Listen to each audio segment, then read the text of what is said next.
I talked to Jonathan recently, and he has historically had a much higher tolerance for difficulty than I have. And very often he will say, "Oh, so and so is a wonderful poet." I'll say, "Oh, really? What should I start with?" And he'll say, "Oh, no, you wouldn't like that.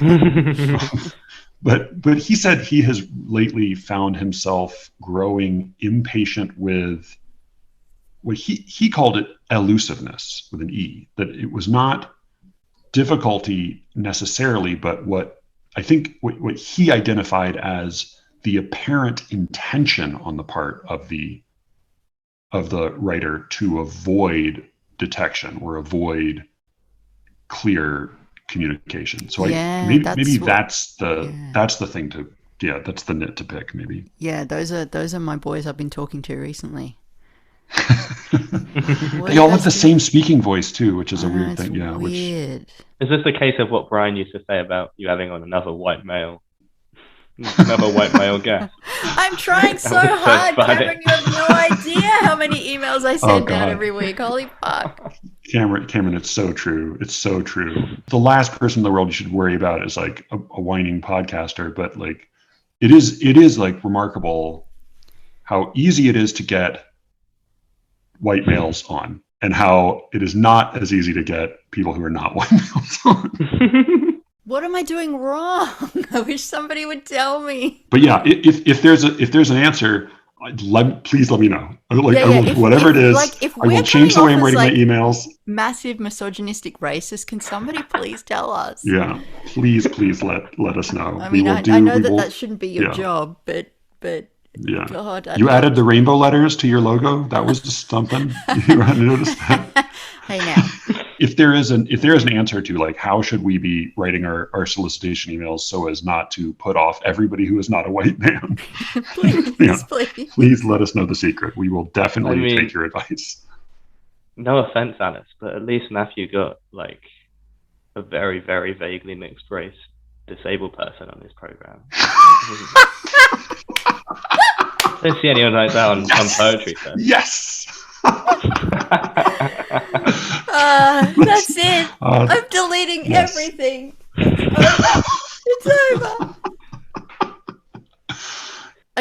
So we don't sound like utter fuckwits here. Like I do just want to say that like the reason is like you don't just want to have the same conversation over and over again. Right. Oh yeah. Learn that. It's not a question of like mere representation. I think we just want to talk to people who are good, and a lot of it wasn't like what was so devastating about Brian's critique was that it wasn't just white middle-aged men. It was white middle-aged men griping politely about an obscure piece in the LARB about formal poetry. Like it was a very narrow series of like hoops that they were all jumping through. It's white males griping politely, and then when you ask them to sort of expand a bit more specific, they're like, "Oh no, I can't." Then they apologize and take it all back.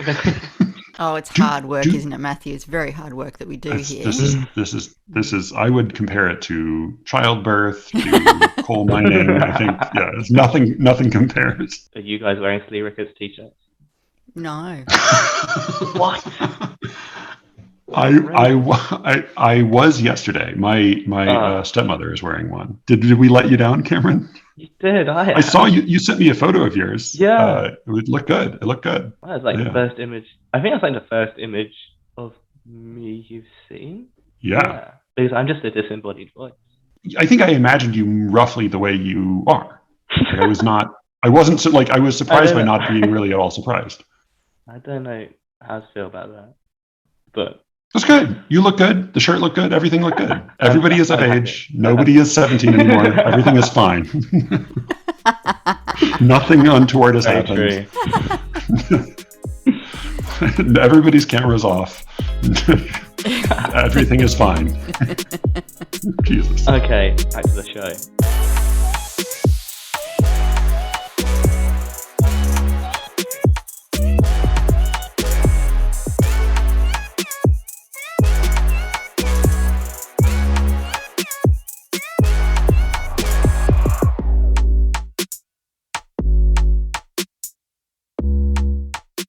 I'm Matthew Buckley Smith, and you are listening to Slee Ricketts. Thank you all for listening, and thank you especially to those of you who have taken a moment to recommend the show to a friend. I am grateful.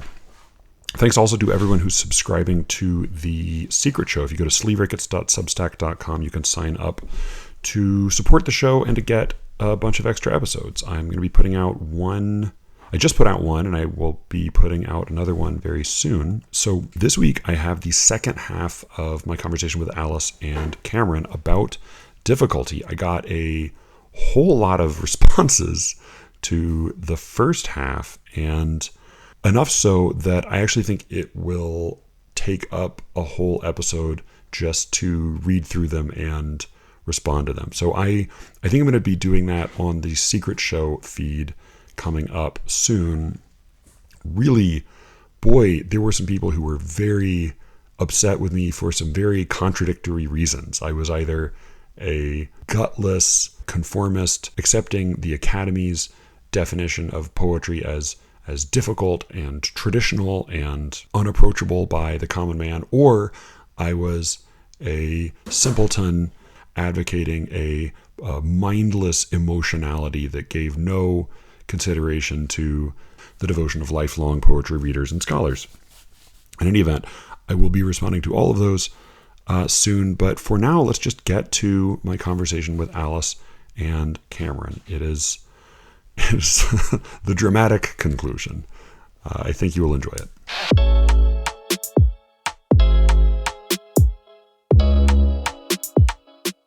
And that is what amuses me about each of the articles that we haven't really got to all of them yet, but we talk about your article, Matthew. We were also going to maybe talk about Jeff Page's article,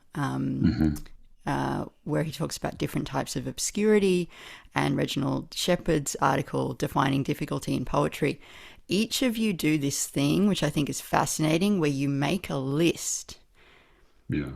And I really think that is so telling, because it's like you're faced with this situation that seems disorganized, and that worries you. And so, you and Reginald and Jeff, you all kind of go, okay, all right, let's organize it. Let's put it in categories. Let's make a numbered list, and let's figure this out. And I suppose I just don't mind if I don't fully understand it. That's where I land. Well, and that's the question is, what are you going to it for? And that's why I talked the other day about, what the stinkiness of a dog treat, but I think there are certain pleasures or pains where what matters to us is not the shape of the whole thing. It's the experience along the way. It's the texture of it for as long as it lasts. And in some cases that matters a lot more. And I think for me, I enjoy the texture of poetry, but that's not what I'm going to it for.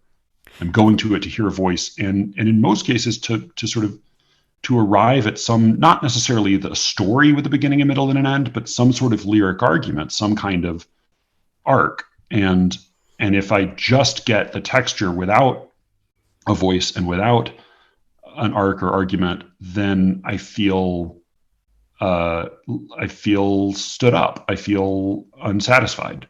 And I think there are people who are mostly going, we're all going for more than one thing, but I think there are people who are sort of mostly going for the texture of it, or however you want to call that, if that makes sense. Well, it's more than texture for me. It's actually the pleasure of feeling unsettled. And now I'm going to bring in the most alienating and difficult poet ever, Gertrude Stein. I started learning about poetry with Stein. I was introduced to her really, really early on, and I think that freed me to just accept that meaning wasn't necessarily the only thing to be gained. It is that kind of the jolt and breaking the way that the brain wants to work, which is everything's linear, everything should make sense. If it doesn't make sense, that's bad. And then she comes in and says, it doesn't make sense, and you don't need to worry. That's all right. That's fine. And I still, I find a great comfort in that. It probably sounds very strange, but I truly find that to be, particularly when very strange and horrible things happen in life that are difficult to make sense of. Stein's the one who's most there for me. That's so funny because like poets like that make me feel like I'm a delicate lady and a man is coming to me and saying, "You like it when I do this to you. You like it. You like it." And I think like, God, all fucking mighty, just go easy. Just call it. Just God, jeez, can we be done with this? I mean, I relate to that feeling, but not with Stein. I get that there are. I mean, I guess I just feel like I can get that feeling anywhere. Like I can, I can get the feeling of being like disregarded and having reality not make sense and having things not add up just by walking down the street. Like it's the special occasion is when something comes together. I mean, I guess for me, I am more in Matthew's camp in that meaning for me is very important, but I guess I'm not in Matthew's camp when it comes to how meaning is presented. So I will come to a poem and love a poem even if I do not understand it, as long as I feel that there is something to understand, or at least there is something meaningful in the poem and in the language itself. So even if the poem does have no meaning, as long as I feel that break with meaning is in itself meaningful, that is what excites me in that type of poetics. And I feel like meaning is almost something we can't escape. I mean, people talk about the difference between poetry and music is because language is sort of corrupted by this continuous and often warring set of meanings. Each word normally has multiple meanings and some sort of compete against each other. And that's why poetry can't reduce language to sort of pure sonic effect. And for me, it's sort of that mad etymological meaningfulness in language that I want to find in poetry. And that's why poets like Hart Crane and Geoffrey Hill do fascinate me and do excite me, while poets like Ashbery do not quite excite me as much because it's still meaningful, but meaning is treated in, maybe lackadaisical is too insulting, but meaning is treated in a more sort of relaxed way, where meaning isn't either being simply given to us or violently broken with to communicate something else in sort of meaningfulness. And that sort of lackadaisical approach from Ashbery and language poets, I just find, I mean, at times boring and at other times just uninteresting. Yeah, no, I mean, I agree with you. I find it boring and uninteresting a lot of the time too. Yeah, one of the things that makes this conversation difficult is that there are just so many different examples. Even within the work of Ashbery alone, there's stuff that's pretty straightforward, and then there's stuff that's like really, really confusing. And he wouldn't care whether you only liked one of his poems or whether you loved every single word that he ever wrote. Yeah, it's just back to that thing that Hill says, art has a right, not an obligation, to be difficult if it wishes. And you have a right to just go, this is not what I come to poetry for. I'm going to go over here and read some Larkin. Which is distinctly not answering Philip's question. I mean, to be fair, Philip doesn't actually ask a question, but what he brings up is not that people in their articles are saying the triumph of love is difficult. Poems aren't allowed to be difficult. They're saying it's worth the difficulty or it's not worth the difficulty. And that's the interesting question to me. The question I have for you, Cameron, is with some of the poets you like, I wonder what because we all have some some like metal detector or divining rod or however you want to call it that says like, "Ooh, this is, I'm going to come back and reread this." But like for you, what is it that tells you that there's gold to be found here and not just somebody with a silver tongue dicking around? Right. That's Because really like Ashbery is interesting. talented, like has a really good. Has this talent. When he just messes around, it's like dazzling in a way that it's not with most people. But how do you? What indicates to you that like, oh, I really want to dig in and like, I want to encounter the difficulty here? I think it's often almost on the micro level language choices and sort of a certain specific choice of word or maybe a certain style that carries within it sort of that sort of mad field of meaning that I was talking to you about earlier that excites me. Like I'm in conversation with Shane a lot, and I'm going because me and Shane have a lot of similar opinions on poetry, but I might talk to you about you later, I don't know. But I'm sort of going through poets Shane likes to see if I like them, and his master, Lucy Brock-Roydo, I really like. I've been reading a lot of her recently, and I really like her. I mean, there's other poets like.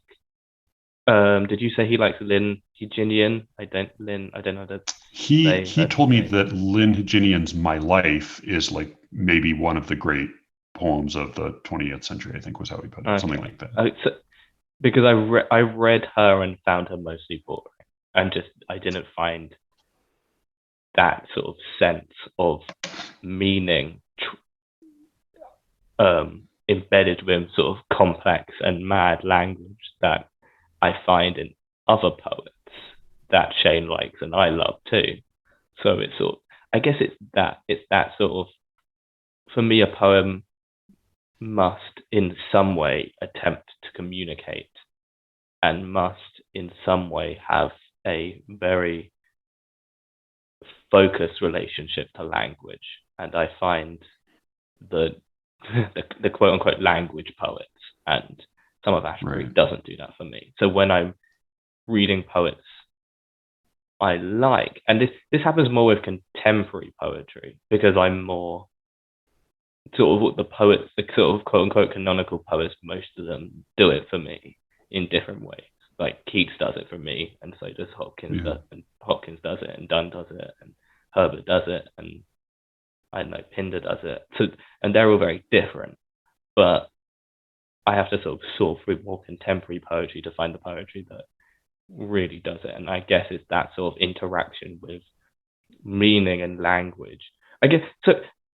I'm sure I mentioned this. I go on about this too much, but for me, the poetry I love is that treats language as a means to communicate and as an end in itself. And I like that type of poetry. But I don't like poetry that only uses language as a means, and I don't like poetry that only uses language as an end in itself. I think I want those two things to coexist, because I want a structure of meaning to not support a structure of meaning that interweaves and makes necessary a structure of inventiveness. And when either of those structures isn't present, is when I sort of turn off to the poem. So you're familiar with the old, I forget, was it a symbolist exercise, the Exquisite Corpse? Who came up with that? Oh, Surrealist. Surrealist, that's what it was. Yeah. Surreal, of course, yeah, it was Surrealist. So Alice, do you know this exercise? No. It's both visual and literary, but the idea is that you either write a line or you sort of draw a flat. I mean, we'll just do it with literature because you can do it with drawings, but you write a line, and then sometimes you leave the last word of it or the last phrase of it or something. You write a little section, and then just the very tail end of it is visible. You fold over the paper or whatever, and then you either mail it to or pass it along to another writer who reads just the tail end of what you wrote and writes the next section and leaves just the tail end of that visible and passes it on either back to you or to someone else. And then basically the whole thing gets composed with every writer only knowing the very phrase or word or whatever that immediately preceded the section he wrote, and then you read the whole thing together. Now, when you have a formula for like, this is going to be the head, and this is going to be the body, and this is going to be the hands and the feet and the genitals and the whatever, like when you do that with a little doodle, the results can be kind of silly and fun and goofy and grotesque and charming. For my money, with poetry, it's a formula for garbage. It's like I find it never interesting, always really sort of like a dumb exercise, that almost like a superstitious exercise, like almost like automatic writing. Like, are we asking the Ouija board to write this fucking poem? With that in mind, my opinion of Lynn Heginian is I'm sort of cheating, because, I generally speaking, I kind of say, like, I don't really care about the intention of the writer. I care about the effect of the poem. And I have read some of her poems, and I find them for the most part just baffling. But she also came and read at Georgia when I was there, and she read From My Life, because there was another volume of it that had just come out. And, who knows if this is true, but what she said with seeming total sincerity was that the way she composed that entire poem, which is a very long, multi-volume epic poem, the way she composed it was that she would write a line and then walk away, and maybe even like write one line on one page, another line on another page, another line on another page. And basically she wouldn't write the second line on any given page until she had completely forgotten what was going on with the first line.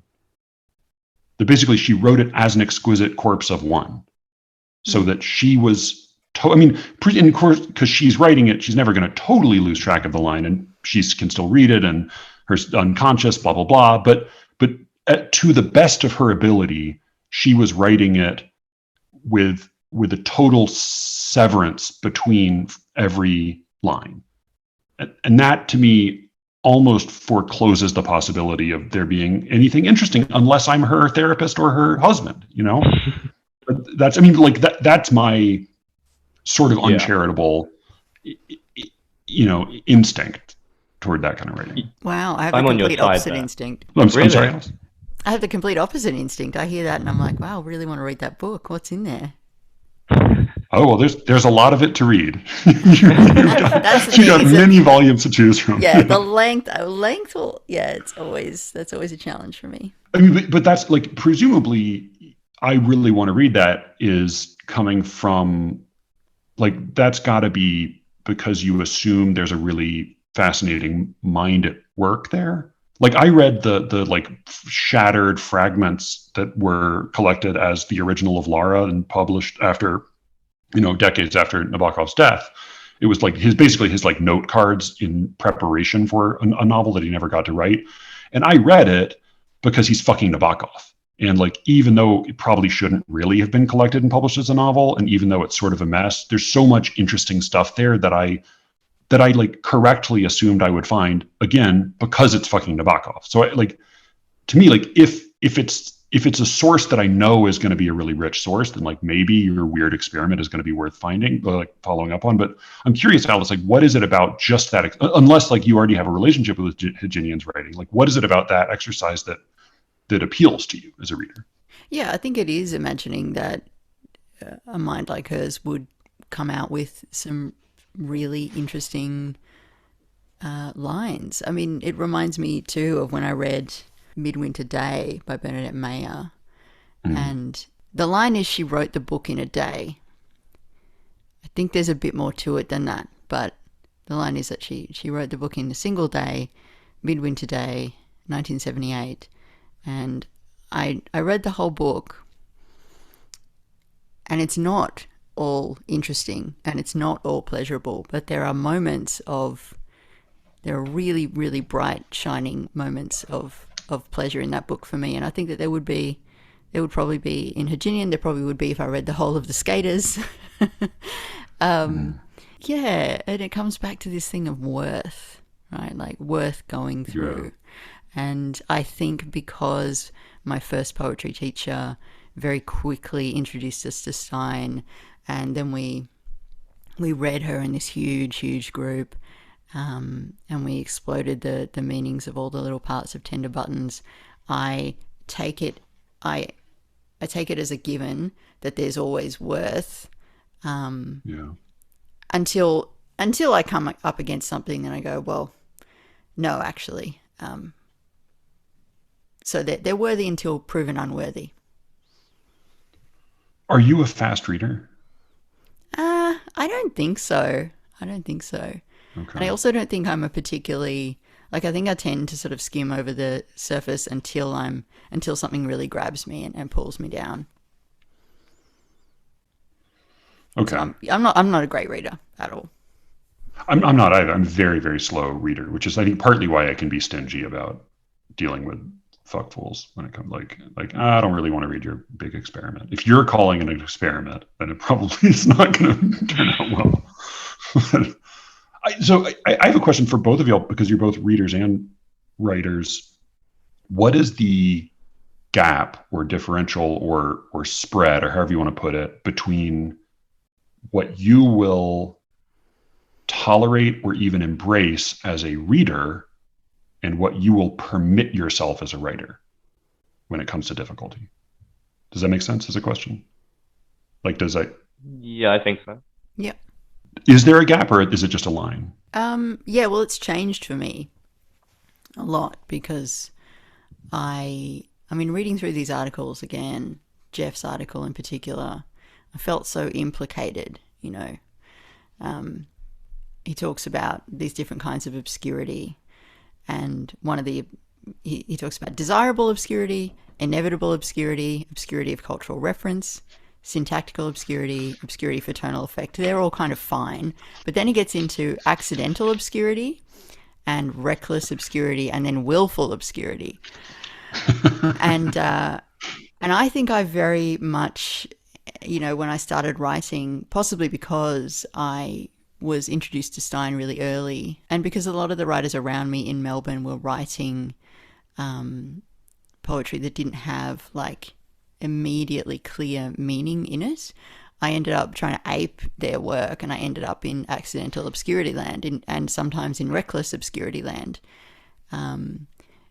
That was, you know, I was essentially trying to fool myself. And now, as a writer, yeah, I'm a lot less inclined that way, a lot less. I don't want to just like serve everything up on a plate, I guess. I want there to be some kind of like for the reader to get some kind of pleasure out of spending a moment with the poem, but and for it to be worth doing that, coming back to worth. But yeah, I'm not trying to get away with reckless obscurity, and I'm not ending up in accidental obscurity anymore. Is it when you say like you want them to spend time with it? Is this like pistachio nut like shells? Like you don't like you want them, you don't want it to be so difficult that they're never gonna, like, it's sealed shut. You want it to be cracked open a little bit so they can get their fingernail in. Like, is it a matter of wanting there to be some effort to decipher, or is that a different thing than, is that even on the same spectrum as the difficulty question? The time you want them to spend with it. Yeah, I mean, I want it to be worth getting to the nut, right? I want that nut to be good, so that if you do spend time with it, what you get out of it will be worth the time that you spent. But yeah, I guess I just want to put myself on the hook and just like admit that I really bought all this hook, line, and sinker really early on, and ended up writing some just truly. Some poems that mean nothing to me, let alone anyone else, and some of them got published, and I don't feel great about that. And now I'm mending my ways. I mean, mending, but you don't. So, but you're mending your ways with your writing, but you retain a tolerance and even an enthusiasm for relatively high levels of difficulty in as a reader. Yeah, I think so, and I think that comes back to what you said about imagining the mind that ran those experiments, say Lynn Haginian's experiment, being a worthwhile mind to pay attention to. Do you have tolerance for the writers who you imitated at the beginning? that made you obscure? Do you still have tolerance for their obscurity now that you don't imitate them? I guess once you try it and you realize that it's actually pretty easy, it loses a lot of its glamour. Depends Do how you close. look down on their writing, or not look down, but do you find their writing just less interesting, or just not? Yeah, I guess yeah. what I'm trying to say is you have you moved away from those writers, and do you believe now that those writers have less worth than you used to think? Um, in some cases, yes. I guess it's just like when you start out, you assume that if a poem's in a book and a publisher made the book and printed copies, then there must be worth there. And it does take a little while, or it did for me, to build up the confidence to say, well, great that you got this book published, but like it's actually not very interesting. And what you've done here is actually pretty easy to achieve. I know because I tried and I kind of made something that sounds the same, and it also got published. So yeah, I suppose yeah, some of them I've moved on from. I think I am getting less patient and more what I would call conservative in my old age, but I still feel excited by things like that, by experiments and by the possibilities of what they might yield. And they're experiments because like so often they fail. Like I say, like most of Midwinter Day is boring, and that's the point actually of that book. But yeah, I still feel excited by the possibilities there. Um, and no, I wouldn't say I look down on those poets. There's not many poets I look down on. I guess I meant not them as persons, but their sort of Mm. style. I think, yeah, maybe I'd probably put that better when I said you see less worth in them. Yeah, yeah, yeah. It's like worth to me. It's kind of like, well, again, it's I just feel as if it's a soul problem because if you don't think there's worth, then change the channel. Like, but I know and I can hear listeners like getting behind their keyboards and now saying yes, but these are the people who get the tenured professor roles and they get the money and they get the prizes and like I understand that. I understand that that's frustrating. Talking of Yeah. tenured roles, can I distract the conversation very slightly and ask Please, yeah. both of your guys' opinions are of Jory Graham? Haven't read her. I've not. Yeah, I've read Really? almost none of her, unfortunately. Because she seems to be the one a lot of people rant about for getting tenured positions and also being quite difficult. But I really like. I don't really like her. She's one of my all-time big influences, bestie poets. But like, I like her and I like parts of her quite a bit. And she seems to be someone whose difficulty is deserved or maybe worth it. And I know a lot of the plaudits people give her are deserved, although maybe not for every single one of her books, which it seemed to be a little bit in the late 2000s, or at least I guess so from reading sort of Dave Coates' review of one of them. But no, I was just sorry, Matthew. We can get back to the topic now. Yeah. No, I've occasionally read a poem here and there of hers, but I've not spent any significant time with her work. I mean, partly because the handful of poems I've read didn't, some I thought had some nice things and some not so much, but none of them made me think, oh, I really want more of this. Like I really want to go find more, There are poets who do that, and her poems so far have not. As far as like tenure and positions, and I just think like I just think like all of those are almost perpendicular to artistic worth that I just can't. It's hard to have sentence length thoughts about who gets them or who doesn't. You seem to have a pretty high tolerance for difficulty, Cameron, and also you seem to give yourself a pretty free reign with it as well. Maybe not. Maybe your tolerance exceeds your free reign. Like I think probably all three of us are more tolerant of it in others than in ourselves. Yeah, I think that's fair. Yeah. I'm very aligned with Alice and not allowing myself, or at least not wanting, accidental difficulty and easy difficulty. And I think that's the sort of the great beauty of sort of the online workshops for me, was that they sort of allowed me to see how other readers understood me without that understood me and saw that difficulty in me, and how I could sort of get into a reader's mind at sort of quite an early age. So that's what helped me there. I mean, I guess I'd say is I'm into difficulty and obscurity in my own work when I think it's necessary, and that. How do you judge that? Well, it seems to me to come down the subject, and it seems to me how well I can communicate something in language in a way that doesn't betray the thing I'm communicating. Oh, okay.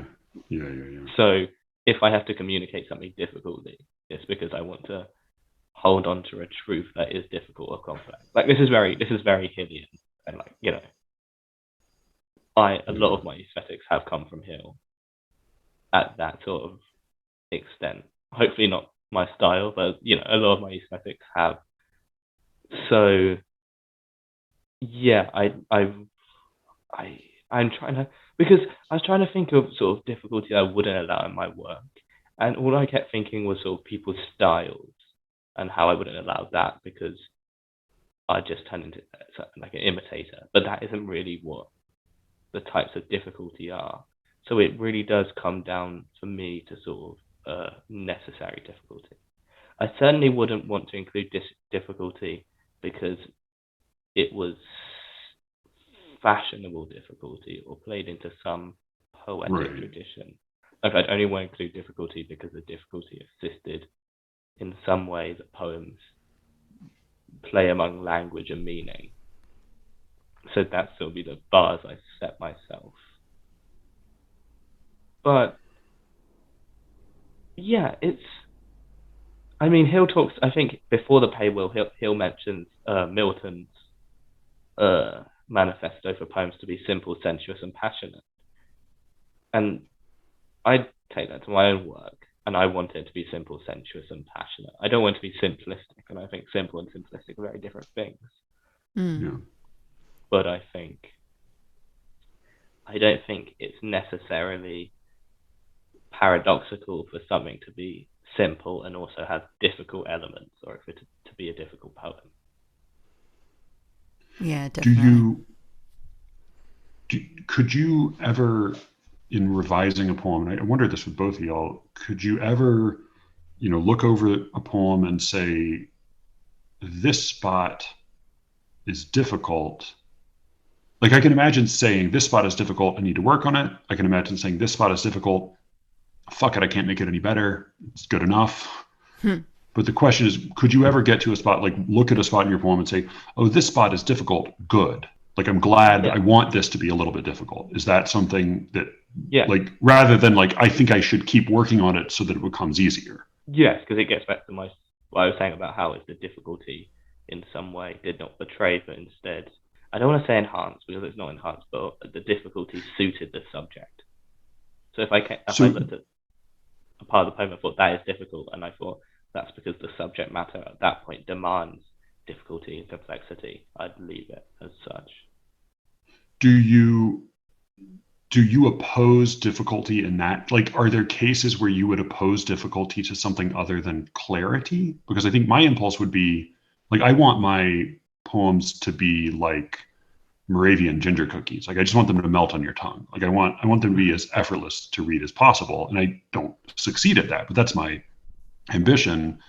So if you are looking at a poem of yours and say, this part is difficult, and you say to yourself, do you say to yourself, this part could be clearer, but I don't want it to be? Or do you say to yourself, this part could be something else, but I don't want it to be, because it's good that it's difficult? Like, is clarity opposed to difficulty in those cases, or is something else opposed to difficulty there? I don't think clarity is in itself opposed to difficulty. I mean, if going back to what I'm saying about if I find something in a poem that I think is difficult and that suits the subject matter, in that way, it might not be clear because it might not be it might not possess clarity because what I'm writing about doesn't possess clarity, or the thing I'm writing about is so far back that we cannot access it with clarity, and I want to represent that in the poem. But I can also imagine I'd almost not on a case by case basis, and not exactly a categorical basis, because Alice pretty well describes sort of reaching after categories at times vainly when we enter something we don't understand. But I think I would have to take on a more specific basis to consider it, because I can imagine different forms of difficulties where I might leave it in, again, if it suited the subject, that might not just be to do with clarity. For instance, like if I allude to a cultural reference point, like say out of Greek mythology, for instance, if I put in a Greek hero, for instance, or a god, or a term, and leave it untranslated, I guess that's clarity, but that's also cultural reference point obscurity, isn't it? So I might not leave that translated because I would feel that somehow leaving it untranslated is more suited to the poem's intention at that point than expanding that or somehow breaking some form of atmosphere or some form of rhythm or some form of style with a more sort of prosaic translation or explanation of the reference. You don't want to sacrifice elegance. Yeah. And you don't want to sacrifice like mood or style or voice. Yeah. Just for the sake of glossing something. A good many things, right? Right. Yeah. Okay. Yeah. Yeah, that makes sense. No, I'm with you there. Alice, are there cases where difficulty is not just necessary but good? Not for me. Yeah. Not for me. No. In my case, difficulty's always been a form of hiding, and it's funny because I've interviewed a few people on my podcast over the last couple of weeks who have pretty much said straight up, like, I don't want you to see me in my poem. It's difficulty as distancing, and I'm very suspicious of this move, partly selfishly because I really just want to see you. I want to see you in your poem, but also because it's like, why do you want to hide? And the answer that I've got when I've asked some version of that question is, I just don't find myself very interesting.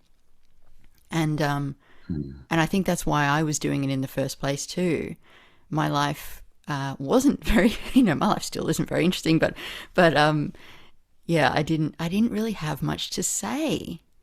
And so I used a lot of kind of gymnastics to try to distract from that fact. And the reality was, for me, I just hadn't read enough or lived enough to be able to write a good poem. Yeah. Now with these people I'm talking about, I think that they probably have read and lived enough, but they have some other reason that I think might not even quite be clear to themselves why they want to obscure themselves. So is this obscurity to obscure the autobiographical element? I think when you talk about, yeah. Okay. So it's adding to Jeff's list. It's not accidental obscurity. It's not reckless obscurity. It's not, well, it is willful obscurity, but not in the way that he means it. It's embarrassed obscurity. It's obscurity as safety measure, defensive obscurity. And I just think that's funny because it's like, guys, you're writing a poem. What is left to defend? Like, there's no more pretending that you're cool. Right. It's over. You're already naked. Yeah. You're already naked. The lights are on. Let's just do this. Yeah.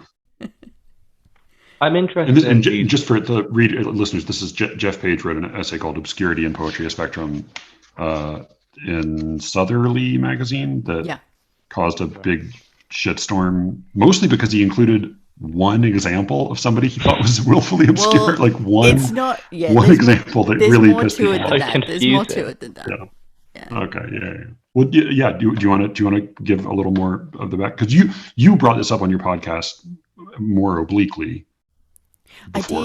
I did. I still don't. The thing is, I just don't have a good sense of like whether this was just a moment of everybody being annoyed, or whether it was a kind of a rupture, and after that point, everybody was just pissed off with Jeff Page forever. But yeah, so he outlines these 8 different types of obscurity, and the last one is willful obscurity, where he talks about poets using language intentionally to essentially shut a reader out.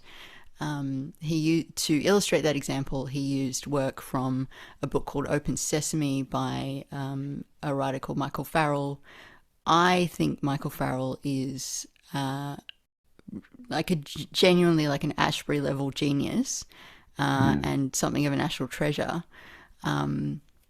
The little bit that he pulled out is like, yeah, it's probably not like the best lines of any poem that Michael's ever written, but I think the fact that Australian poetry is so small, this was a rare example of poet A naming and calling out poet B, but in the process implicating really a whole generation, school group of poets. Yeah. Of whom I suppose I was a very baby one. I was trying to ape the people who were looking to Michael, and everyone was just Because like, your mentor was one of the most vocal critics of this piece. Yes, and yeah, and so everyone kind of, yeah, as I say, I don't know whether it was just a moment, whether it was just a week, or whether it was a years-long kind of saga. I doubt it was that. Yeah. I mean, but it upset people enough that Southerly pulled the paragraph. I mean, it sounds like with Jeff Page's agreement, like they pulled that paragraph from the piece. Which is So which you is could find it interesting. elsewhere, but like Yeah, that seems crazy to me. it seems crazy, but you can also see a way in which it is. And again, it doesn't work because the internet is the internet, but Right. you can see a discussion, and I've been part of these discussions, for other issues, but you can see a discussion where they said, where Jeff said, now that I think about it, I probably didn't need to go there. Let's take that bit out. And sort of in doing so admit that maybe that was a little mean. We don't need to get mean. Let's take it out. But But it was Michael up Farrell there. is very. I mean, you're saying he's an Ashbery level genius. He's also. I mean, I'm assuming he was quite prominent and successful, right? Like he was a well-known. So he was picking a big target. Like he wasn't punching down. He was like. Yeah. It's, in a way, like that's the target. That's the kind of target you want him to take up, right? For I suppose so. But I suppose in Australia there aren't really, like, as far as targets go, every target's pretty small and personal. So a thing that David Clark said to me, he and Emilio Phillips were very, very helpful in editing the long piece I did on obscurity in poetry, or not making sense. But the thing they said to me, because the original version of that essay did not include examples.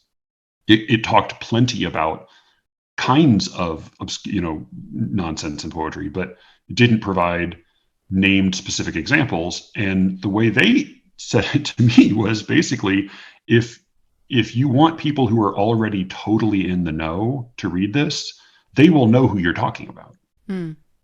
But if you want people who say don't already swim in the right, with the right crowds and come upon poetry and say, what the fuck is this? If you want them to read this and feel edified by it, feel like, oh God, this is so helpful, now I get what's going on, then you need to provide examples. So to me, like, this is a piece where you're totally right. Like this, it's very evident by the comments, which go on way longer than the piece itself and are very heated. It's very clear that like there was a crowd that was ready to listen, like to hear this and know immediately everybody he was talking about. And in a way, naming Michael Farrell was redundant, except if you were a student or an amateur or somebody who is not in the crowd, then it seems like that's the person for whom it's really helpful to have an example to say, like, okay, yeah, I've read poems like this and been confused by them, and maybe this helps me understand what's going on. To me, like his taxonomy of obscurity is a little bit it doesn't do much more than just identify. I mean, part of what I like about it is that he takes a swing at identifying what the poet is doing rather than just what the reader is experiencing, which is what Reginald Shepard does. But it feels like the whole piece feels a little bit thin to me. Oh yeah, overall. It's not, but it feels like, if anything, I could use more examples. Like that felt like, yeah. Sorry, go ahead.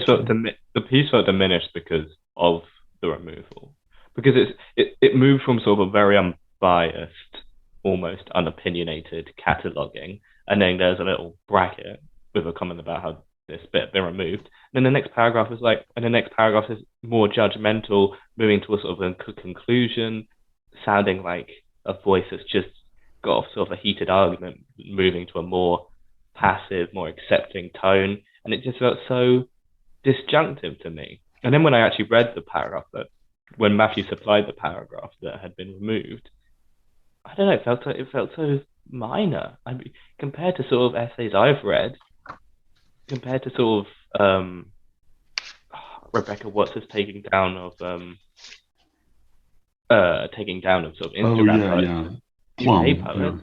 Yeah. Compared to that attack on Holly McNish, the paragraph felt very sort of reasonable, whether I agreed with it or not. Which I didn't. I found the bit of the poem quoted rather uninteresting and unexceptional. But that was just one quote, and I haven't read anything else of Farrell, so I can't really form any opinions. But it just seemed. You both have supplied reasons why there was such a reaction. But the article itself just seems so minor compared to the amount of.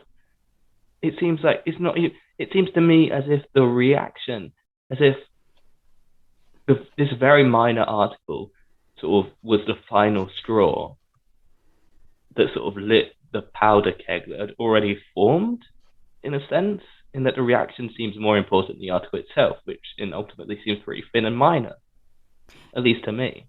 Yeah, and this is where I'm just so out of my depth because, again, at the time I was so new to this whole world, and I can remember conversations, but they were very short, and I wasn't really part of what was happening, so I don't know what was in that powder keg. Yeah, so we would have to invite somebody on who was a bit more active around the time to explain the heat in that reaction. But everything that you both are saying kind of reminds me too of, like, I think really what Jeff's going for and what Reginald Shepard's going for, and probably what you're going for in your article, Matthew, is maybe a little bit of protectiveness around readers. And I think that that's important because every single person listening, if they write poetry, would have had that conversation where you go to somebody and, you know, if you have the guts to say that you're a poet, the immediate answer is, oh, I don't get poetry.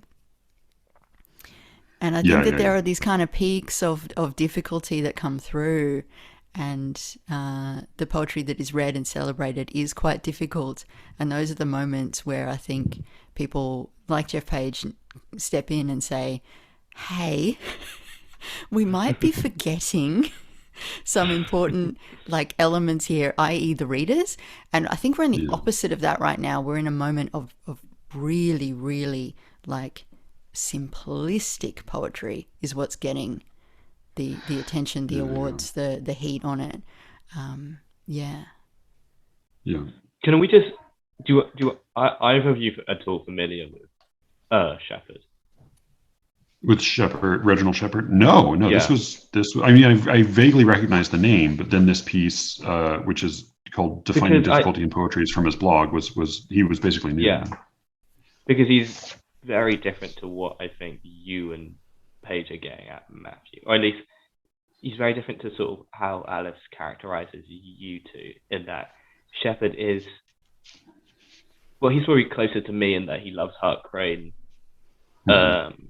He was a pretty fine poet. I like some of his poems. He had a lot of potential. I read his essay collection Orpheus in the Bronx when I was 16. It had a very sort of strong formative effect on me. I really liked him.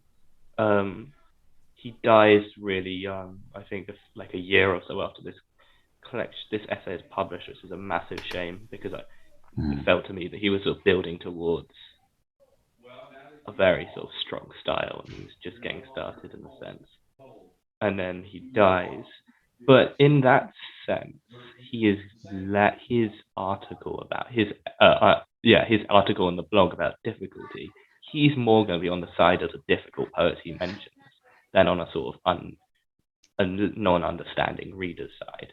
He obviously is writing to people who don't understand difficulty, but he's trying to say that difficulty is good. He's on the side of difficulty. He's trying to promote it, even as he tries to diagnose it. Yeah, the key sentence I think for me was where he says, every reader encounters poetic difficulty of some kind at some point, you know, whether it's lexical, syntactic, semantic or formal. And yeah, you're right. He's just saying that that's okay. That's all right. Yeah. And the distinction I was grateful for, because he as with Jeff Page, again, he's really describing the difficulty as experienced by the reader. And I think I didn't necessarily get I don't know him as well, but I didn't necessarily get the sense that he was a chauvinist for difficulty so much as this felt like a very dry, precise account of like all the different ways in which one might experience difficulty. It felt like he was trying to be as objective as possible.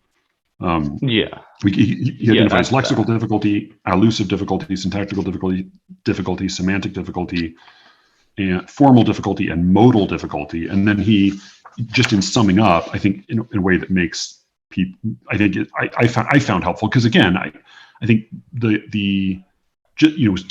Alice, you talk about like the listener you want for your podcast is the person who's new to poetry and feels a little bit out of her depths. And I similarly, like, somebody who says, I don't get what's going on here, I want that person to be oriented by an essay like this. And I think he does a pretty good job summing it up at the end by saying, when people call a poem difficult, they are generally experiencing either semantic difficulty, I don't know what this poem is saying, or I don't know why this poem is saying what it's saying, formal difficulty, I can't see here the shape of this poem, or modal difficulty, I don't recognize this as a poem. And I think there's modal difficulty, to me, is the big question. And I don't know if I don't recognize this as a poem is exactly the best way to articulate that, but that's I think where I feel, that's what I most often experience. And it's not necessarily that I want to say, this isn't a poem, so much as whatever the thing is that you are setting out to do with this as a poem, either I'm not aware of it, or it's a different thing than I think you're doing, or you were just passing like ships in the night. Like the thing you're after, I'm lost. Which is also, there's got to be room for that too. Yeah. Because I think maybe what you're pointing at, Matthew, is just the irritation that's often felt when difficult work gets a kind of attention that feels disingenuous. It feels like, like Emperor's New Clothes stuff. And what you're doing is you're making room for people to turn around and say, that's really not for me, which is great, because there's a whole bunch of other stuff that will be for you. So yeah, I mean, and you are both, like, especially Alice, I think some of what I think you are rightly challenging some of the crotchetiness of, because I think you're right, like the best case for Jeff Page or me is that we're advocates on behalf of the reader, but I think it is a pretty reasonable question to ask, like, why is difficulty in poetry a thing to argue about at all? And exactly. I don't know that there's a great answer to that. I think there's not. And particularly right now, right, where the poets who are getting the awards and the prizes and the money and the tenureships are not very difficult. Yeah. Oh, yeah. Yeah. I mean, and like I've talked a little bit about this with Cameron, but like I was partly responding to what was the hot shit when I was younger, Right. and I think you're totally right that is not the big problem with poetry, if there is one today, is not that there's too much that's too difficult. That's not really it. Yeah, well, it kind of goes back. Sorry, Cameron, I feel like I'm shutting you out, but I just wanted to No, add, no, like, go ahead. it Not goes at back all. to that very first conversation we had, Matthew, about the article on Ashbury, and I think that writer was sort of saying, I think Ashbury's over, and I think he was over before he even died. Like, Yeah. he was so huge, and he spawned so many imitators, and really huge impact over here. And I'm not sure about the UK, but yeah, but he's gone.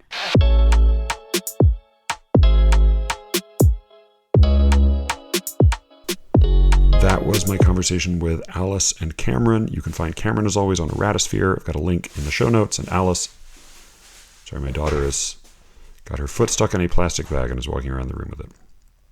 And you can find Alice at her podcast, Poetry Says, which she recently described as being the Batman to my Penguin. I don't know how I feel about that, but you should check her out. It is always an interesting ride. You can reach me, as always, at sleerickets@gmail.com. And again, go check out The Secret Show at sleerickets.substack.com. Thank you all for listening, and with any luck, I will be speaking to you again very soon. Until then.